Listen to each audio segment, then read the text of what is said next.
Blessed are the blind, for they shall see. Hey, it's Lucas, and you're listening to Weaver and Loom.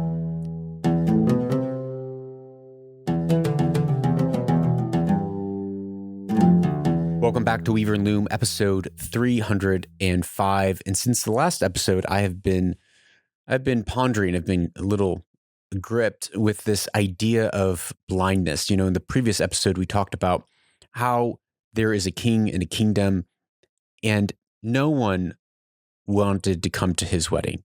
Everyone denied his requests and his invitations. And so he went out to the highways and byways. He brought in the crippled, the lame, the poor, and the blind.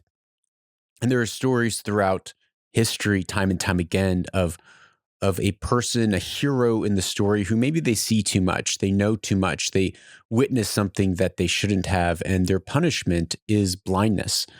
And oftentimes that blindness then actually turns into prophetic sight. It turns into the ability to truly see how we ought. And I've been thinking of Homer and how they say Homer was blind, some people believe.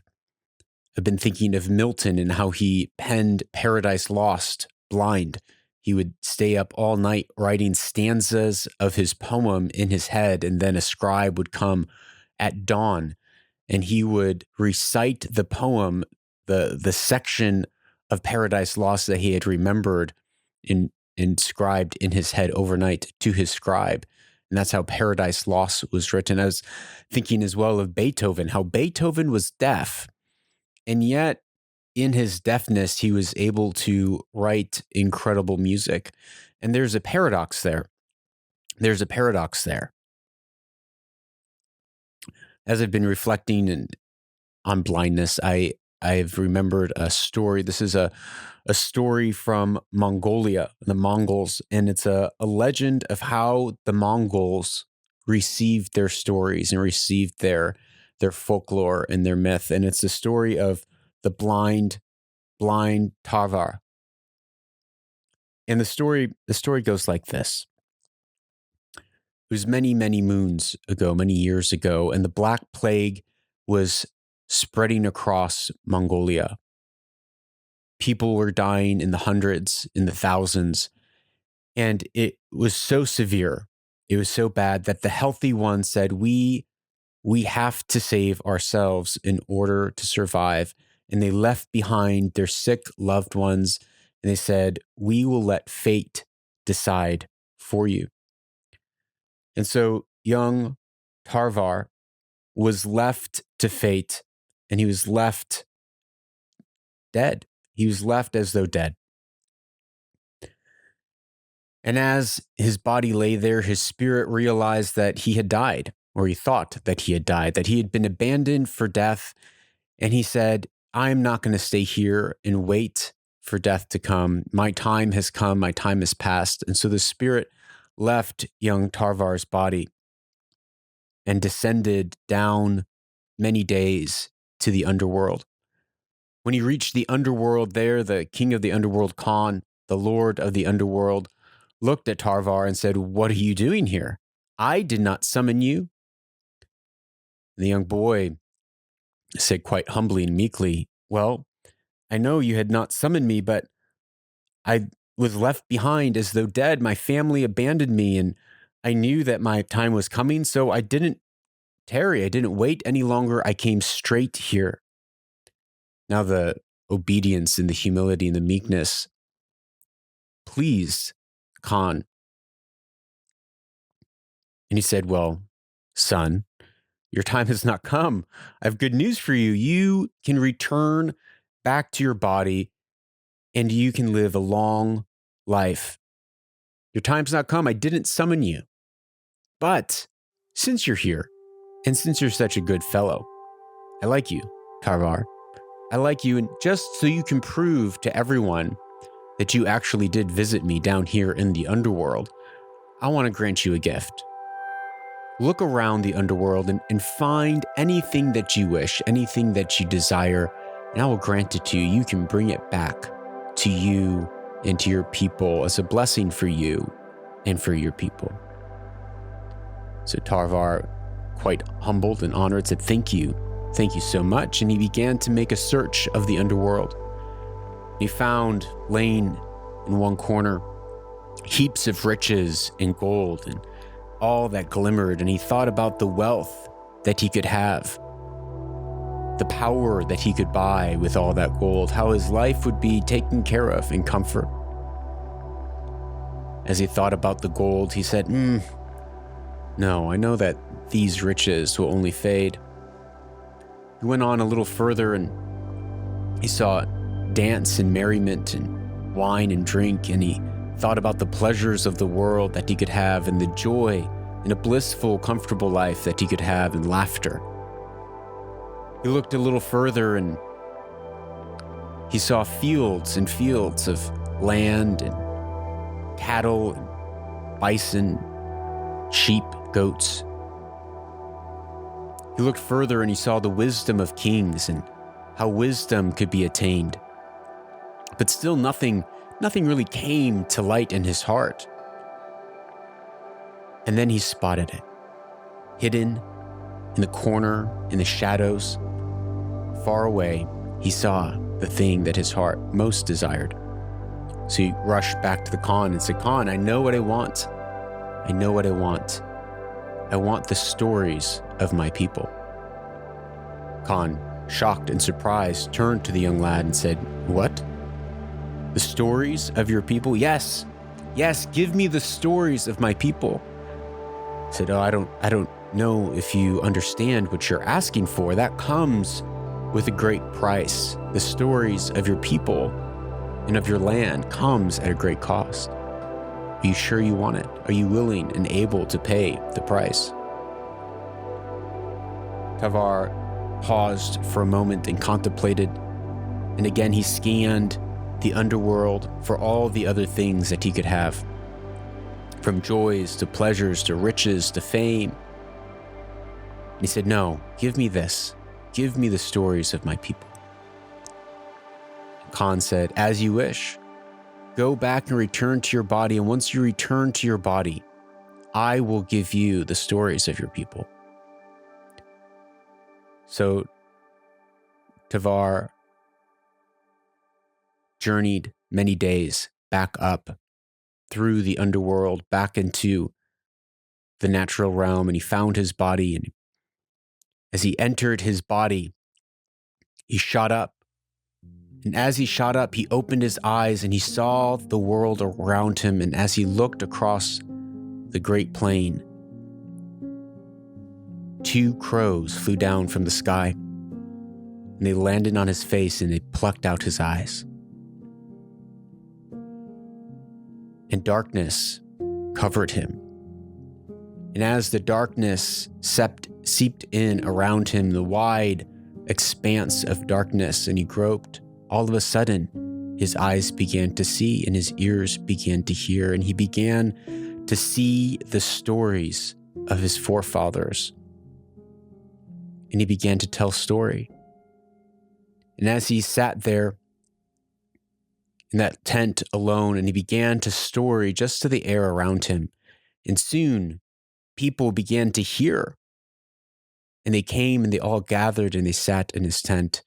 And he became the storyteller for the Mongols, and he lived to old age, and he traveled all across Mongolia, telling tales and teaching people the stories of their land.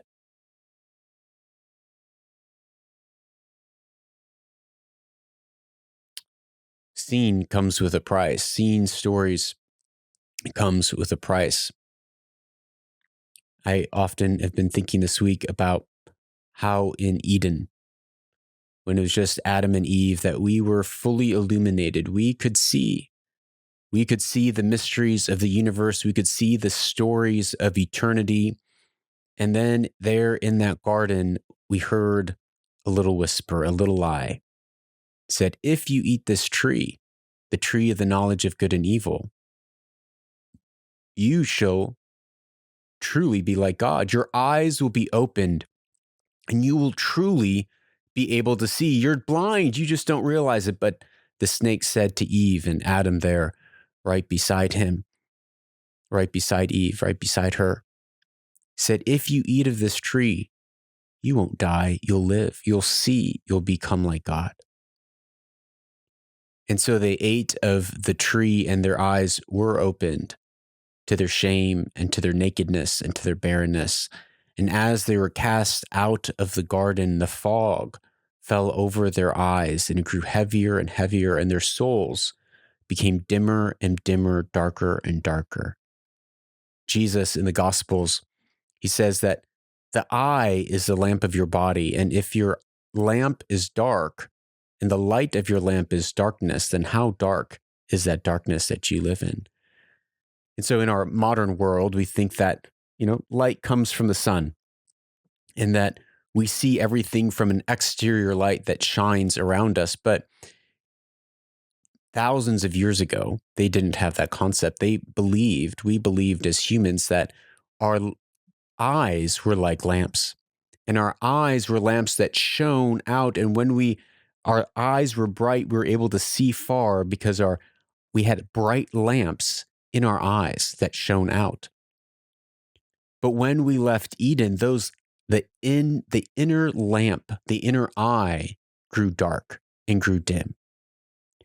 But then we see Christ, the illuminated one, Christ, the one who has no shadow of turning, the one who is light. We see him in the book of Revelation, and it says his eyes are like fire. His lamps are burning bright.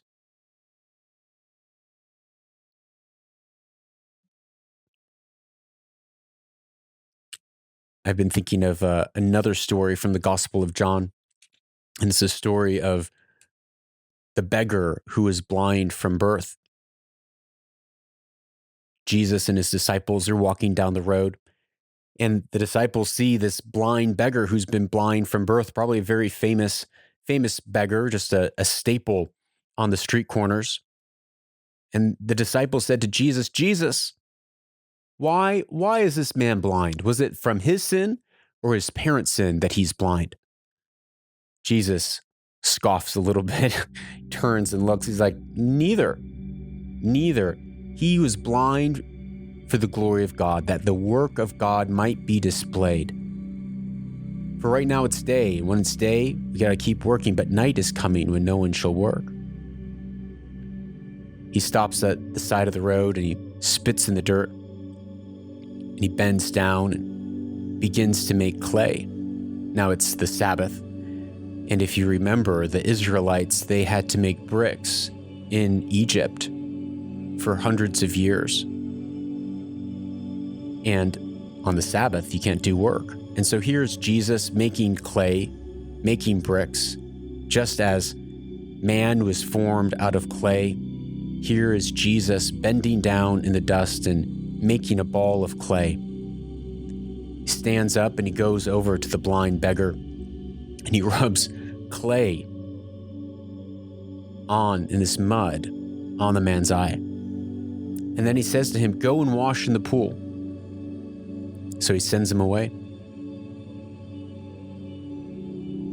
I imagine Jesus and the disciples, they kind of hang back in the corner, they kind of fall back into the crowd, and they watch what happens. So the blind man, he goes and fumbles his way to the water and begins to wash his face off, and the mud is still kind of there, but all of a sudden he begins to open his eyes and he can see, and he starts screaming, I can see, I can see, I can see. Now, again, he is a staple in the land. He is an icon. He is probably the way that people gave directions. Walk down, you see the blind man on the left side of the road, you go straight 200 meters, then you take a right. You'll find the pub there. Right? He was always there. That was his place. That was his spot. So the neighbors around him, the shopkeepers and the other beggars, they say, wait, is this not the blind man? The one that we would give directions by? Is that not him? He's like, yes, it's me. I was blind, but now I can see. Others like, nah, that's not him. It's just someone that looks like him. He's like, no, really, this is my spot right here. I think I've never seen it before, but this is my spot. It's me. He's like, well, what happened? Well, I don't know. This man called Jesus, he rubbed mud on my eyes and he said, go wash. So I went and washed. My face is dirty, so of course I went and washed. And when I washed, the most amazing thing happened. My eyes were opened. I can see. He's looking around as he's sharing this. He's looking at the clouds and the trees and his hands. People astounded. I said, well, where is this man? Where is he? He says, I don't know. I didn't see him. So there's enough of a commotion that they realize that they need to inform the authorities. They can't just let this matter lie. So they pull him in to the Pharisees, to the religious leaders. And the religious leaders, they start to question him. They pull him into the interrogation room. And they say, well, what happened? What's your story, young man? He says, well, I was blind. And a man made mud. He put them on my eyes. I washed, and I see. It's a miracle. The Pharisees are like, well, this man clearly isn't from God because he broke the Sabbath. He made mud on the Sabbath. So you were not healed by God, so watch out. But all of a sudden, this caused a division. The other half of the room, they start arguing, well, how can someone open the eyes of a blind man who is blind from birth? So they start arguing back and forth, yelling. I can imagine they're bringing up old feuds from 15 years ago about when someone did something, and just silly little bickerings and arguments. The argument dies down and someone comes up with a great idea. Well, let's ask the blind man. What do you say about him? You met him. What do you think? Blind man, the once blind man, said he's a prophet. This enraged both sides of the aisle. So they sent him away, put him in the holding room. They waited and discussed a little bit more, and then finally someone said, I got it. He's lying. He's a liar. That Jesus has been up to no good. This is probably just a paid prank. This is an actor. This is a false flag. Find his parents. So a search was made. You know how bureaucracy goes. They probably had to get a search warrant and make a search. It takes 2-3 hours. Here, this poor formerly blind man is being held in a side room, but he's in wonder. He's looking at all the cracks in the walls and looking at his hands and looking at the little tiny hairs on the back of his hands, and just in awe and wonder that he can for the first time see. Well, the parents are finally brought in. They're found. They're brought in. And they said, well, is this your son who you say was born blind? Is this him? His parents, nervous, and they know the consequences that they could face. That if they say the wrong thing, they could be ostracized from their whole community. This is their synagogue. This is their gathering place. This is their community, their business partners. It means everything to them. So nervously they say, well, yes, you're correct. This is our son, and he was born blind, but we were at home working in the garden. We were at home cooking. Well, not cooking or working in the garden. I guess it's a Sabbath. But we were at home resting like good Jews ought to be on the Sabbath. And so we don't know, but, he's an adult, so you should ask him. They send the parents away, and they call angrily, frustrated. They call the man back a second time. They said, okay, now tell us again. Now we know that this man is a sinner. So what devilry, what witchcraft did he do? Oh, do you want to be his disciples? You've already asked me. You wouldn't listen. Do you want to hear it again? I can tell you again. I can see that you want to know who he is so that you can follow him. Is that it? Is that it? The Pharisees, put off by his sarcasm, says, we know that he's a sinner. You are his disciple. We follow Moses. We follow the law. We know where we've come from. We can see. We know the truth, but you are nothing but a poor and rotten beggar born in sin. And so they throw him out. Insolent that a blind man would teach us and tell us the way to go. So they throw him out. With Jesus hiding in the corner, he sees the blind man thrown out. And now at this point, he is as good as a leper. No one wants to touch this guy. No one wants to get near him because they're afraid of those in power. They're afraid of those who know and see. And hey, if the Pharisees say that this was some sort of devilry or witchcraft, then probably shouldn't come near this guy.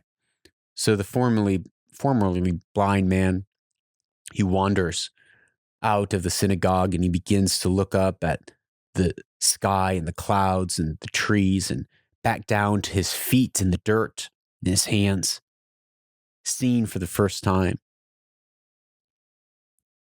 And Jesus comes up alongside of him.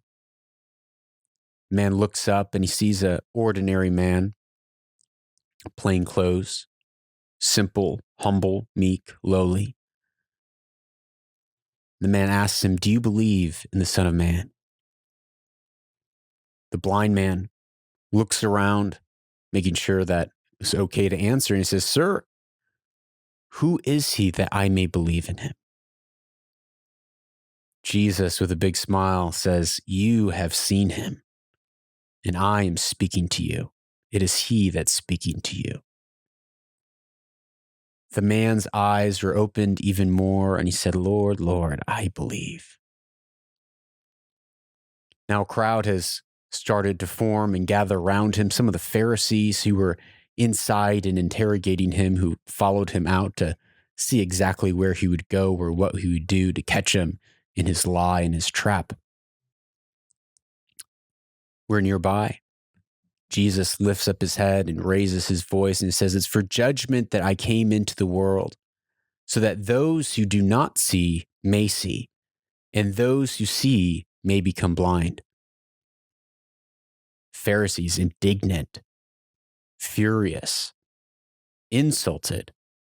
"Oh," they retort, "are we also blind then? Are you saying that we're blind? If you were blind, you would have no guilt. But now that you say we see, your guilt remains." When I put both of these stories together, I see that Tarvaa had to pay a great cost. And it was the cost of his sight in order to see the stories and to see the paths of his people and of the other realm, something that brought a healing balm to his nation and to his people. And likewise, we see in a reverse of that symbolism of Jesus taking the blind man who was blind to the things of this world and used him as an image, as a picture to say, it's the blind who truly see, and I am the light that has come to open the eyes of the blind, to re-illuminate our dim, dark, and foggy souls, that we might see light, that our eyes might be illuminated again, that the lamps of our souls might burn brightly again.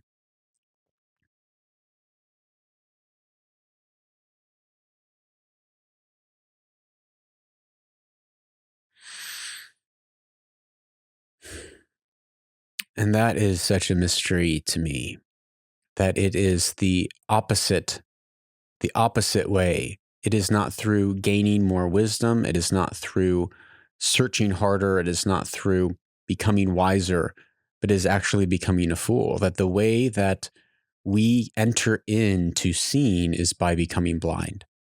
The way that we enter in to finding out who we are in this great cosmos, who we are in the scope of eternity, it is through our death. It is through, as it says, we pass through the body of Christ, and it's through the flesh of Christ that we enter in to be illuminated by him, to have our eyes opened and to see.